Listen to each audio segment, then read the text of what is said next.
Éloignée des rumeurs de remaniement et de la tourmente politique causée par la loi sur l'immigration, Elisabeth Borne part dimanche pour la Guyane où elle passera le réveillon aux côtés des forces armées qui luttent notamment contre l'exploitation illégale de l'or. La Première ministre y restera aussi le 1er janvier et démarrera l'année 2024 sur une pirogue pour visiter un point de contrôle fluvial et un village amérindien.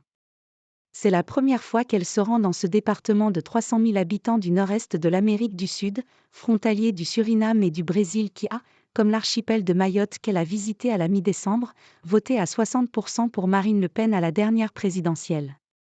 C'est depuis la Guyane qu'Elisabeth Borne assistera aux vœux d'Emmanuel Macron du 31 décembre, alors que le chef de l'État a promis un « nouveau cap » pour 2024, alimentant les spéculations autour d'un possible remaniement du gouvernement, voire d'un changement de Premier ministre.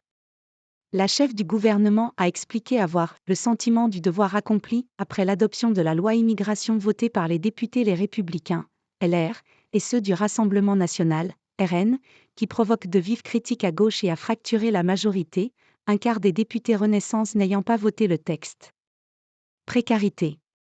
Madame Borne s'entretiendra à son arrivée avec la maire de Cayenne Sandra Trochimara, puis le président de la collectivité territoriale Gabriel Serville, issu de la gauche, qui voudrait aborder les questions migratoires et statutaires, avant de s'envoler pour la ville de Maripasoula dans la forêt amazonienne, sud-ouest.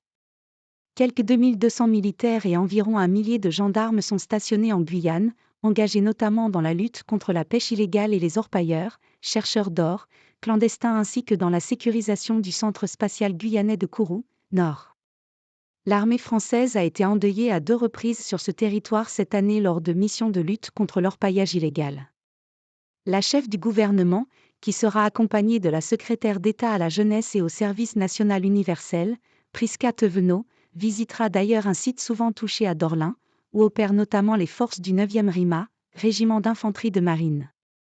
C'est là que le 25 mars un major du GIGN, Arnaud Blanc, 35 ans, a été tué alors qu'il participait avec 9 camarades à une opération contre ces chercheurs d'or clandestins.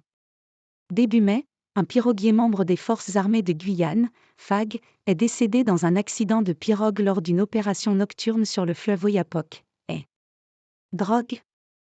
Lundi, Madame Borne embarquera sur une pirogue pour visiter un poste de contrôle fluvial.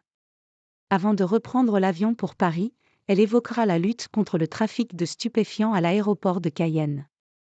La Guyane est connue pour être une plaque tournante d'approvisionnement de la métropole en drogue, notamment la cocaïne. Un contrôle systématique des voyageurs à destination de la métropole a été instauré il y a 1 an, afin d'empêcher les mules, ces passagers qui transportent des stupéfiants dans leurs bagages ou en les ingérant, d'acheminer la drogue. Ce qui a permis de diminuer fortement les saisies de stupéfiants à l'arrivée dans l'Hexagone, mais certains contestent en justice une dérive arbitraire. Ce trafic explique en partie la violence à laquelle est confronté le département, qui détient le triste record du plus grand nombre d'homicides par habitant en France, bien qu'il soit bien doté en forces de sécurité. Les particularités en termes de délinquance, ce sont la continentalité de son territoire et la porosité de ses frontières, longues et difficiles à contrôler. Cela favorise l'orpaillage illégal, les trafics d'armes et de stupéfiants, explique la criminologue Gaëlle Compé-Durand. À ce contexte géographique s'ajoute une grande pauvreté profitable aux réseaux criminels. En Guyane, 53% de la population vit sous le seuil de pauvreté d'après l'INSEE.